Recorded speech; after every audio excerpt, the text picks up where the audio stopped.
Good morning, everybody. Hope your week is going well. I'm back with another article story I read that just wanted to give a little bit of my opinion on. So, there was a middle school in Wisconsin, okay? And a small group of teachers at this middle school decided that they were going to get together and put an assignment together for students that said, how would you punish your slave if they disobeyed you by telling you that you're not their master? So, student goes home to his mother, and he says, I have no idea how to answer this question. This is my assignment and I don't know how to answer it. And the assignment told them that they had to go by a certain law book, an old law book, back in slavery times, that says that offense is actually punishable by death. If a slave tells you that you're not his master, you can kill the slave for that reason. So then, in a sense, their assignment is, how would you kill the slave? Like 6 million ways to die, choose one type of situation. So anyway, the parent, of course, contacted the school or whatever, and they decided to issue apology letters to everybody. They sent out individual apology letters to every student, every teacher, and the school district said they had no idea that this was happening. It was just a small group of teachers that came up with this assignment unbeknownst to them. So I'm like, all right, that's a problem in itself. Like, now we're dealing with a couple of different monsters here.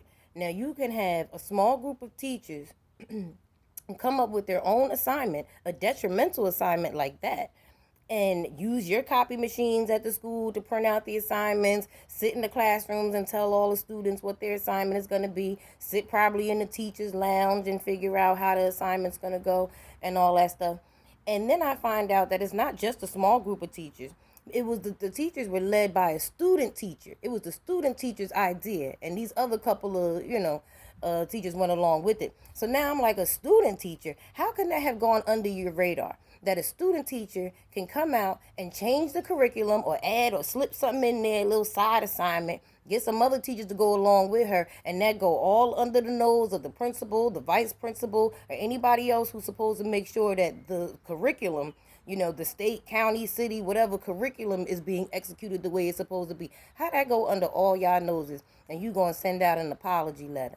So the other problem I was thinking about was, well, not problem, but I had a situation one time, not anything like this, but I can remember back, I think my daughter was in second grade, and she had a student teacher. And this student teacher, to me, was overstepping her boundaries a little bit. I mean, you're technically still a student yourself, just in a higher grade than my daughter. You're in college. So I felt like my interaction should be primarily with her teacher, the one who I know to be her teacher. Now, if the student teacher wants to sit in on a little parent teacher conference meeting or whatever, that's fine. And you're for training purposes. That's like when you call a business or something, and they let you know on the phone that, oh, this phone call may be recorded for training purposes in the future. Okay, that's fine. But the way they were making it seem was like they wanted me to only interact with the student teacher. Like, we're going to let her take the reins on this, and, I need to deal with her only. And I said, no, I'm not going to do that. That's not the case. And I did allow her to sit in with the meetings and stuff like that. That was fine. If she had something to say, I would listen to her. But my primary communication is with the teacher. She's your assistant. She's not my daughter's teacher. She's your assistant. So, I'm dealing with you. My daughter goes to this school, whether it's a private school, public school, because I don't know if this middle school was private or public. The name of the school is Patrick Marsh Middle School in Sun Prairie, Wisconsin. But yeah, so they decided to send out apology letters, and I guess that's going to be it, because the parent who brought this to everybody's attention brought it to everybody's attention on Facebook. See, and that's kind of another situation that I had. Like, why Facebook? If my child had bought that home and said this was their assignment, I really think the first person I would have contacted was an attorney. And I'm just being real with you. Even if I just got a little advice, and I just paid you to tell me what, course of action I should take. And then maybe I contact the Board of Education or have my attorney contact the Board of Education. Facebook wouldn't be my go-to. And I don't know what Facebook would have, done other than expose that school.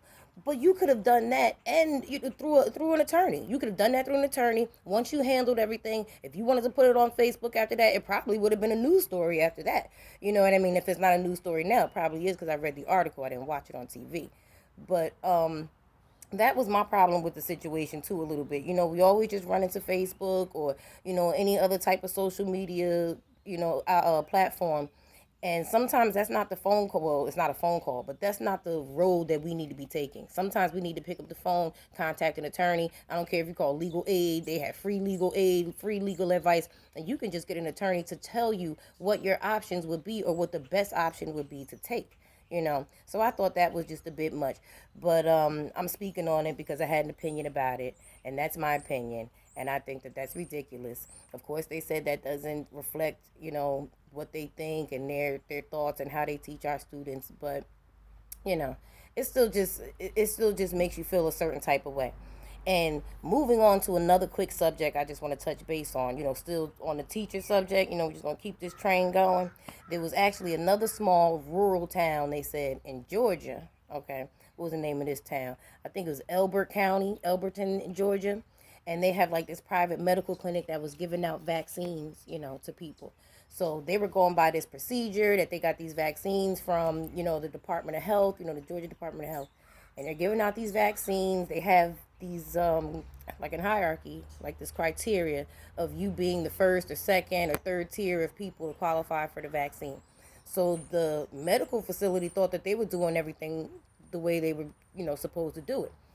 Come to find out, all the rest of their vaccines have been seized by the public department of health, because they found out they were giving the vaccines to teachers, and teachers were not considered in the 1A classification of prioritized people to get vaccines.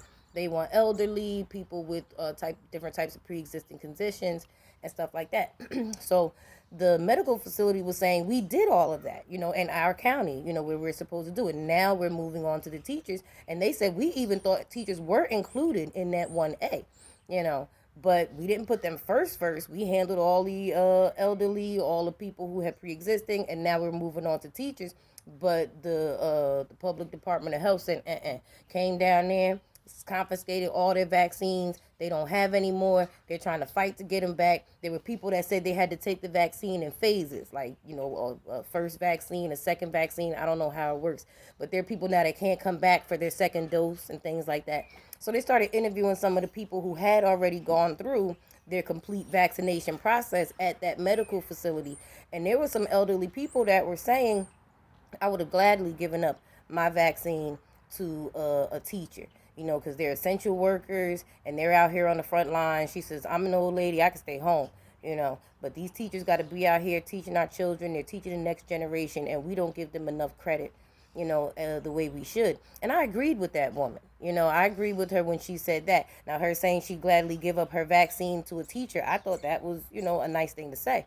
But then going back to the story with these other teachers, now, even though I know it's a small group and it's in Wisconsin, it's not in Georgia, it's still just, it just makes you think. There's just good and bad in everything. Nothing's all good, nothing's all bad, and these teachers here, we're giving them vaccines, the ones in Wisconsin, we're giving them vaccines so they can go to school and we can get our kids back in there, and they can teach our kids different ways to murder slaves during Black History Month, right? But now here in Georgia, they're going to take all the vaccines from the medical facility because they found out that they started giving them to a couple of teachers. And then our kids got to stay stuck in virtual class, or the teachers just got to go to school sick or scared that they might get sick. I just think a lot of stuff is, a lot of people think that solutions, that certain things are solutions and they're not solutions to the problem. Like this mother going here and just putting this stuff on Facebook. She could have handled that a different way. She could have went to the Board of Education, or like I said, she could have called an attorney. For her to just go on the Facebook and that's how they found that out, that was a little bit, I think, counterproductive. And then the situation going on with the county in Georgia out here. I mean, if people want to get the vaccine, feel free. And if you have a place that's giving people vaccines, like the medical facility said, they didn't know they were doing anything wrong, so they were shocked when they said it was like just people came in, to them, they described it as like SWAT teams coming in, people dressed all crazy, trying to come and confiscate all their vaccines. So, they're devastated. But I just wanted to give my opinion about that. And then, like I said, I just quickly, the other story about the teachers in Georgia. or the medical facility. But you guys, comment, like, subscribe. Tell me what you think. Give me your opinion. I know I'm not always right. I think I'm always right sometimes. But, opinions are just that. But I just like to come on here sometimes with my little random stories because I do get them sent to my phone, just articles, the thing that's going on. And I research them, before I come on here and do a video. I research them a little bit. I'm going to be honest with you. I'm not, sitting here all day just researching, middle schools in Wisconsin. But, I read that article. I read a couple of different articles about it, and I kind of got the gist of what was going on and wanted to come and give my opinion. So I'd like to know yours. Everybody enjoy the rest of your day. Take care. Bye.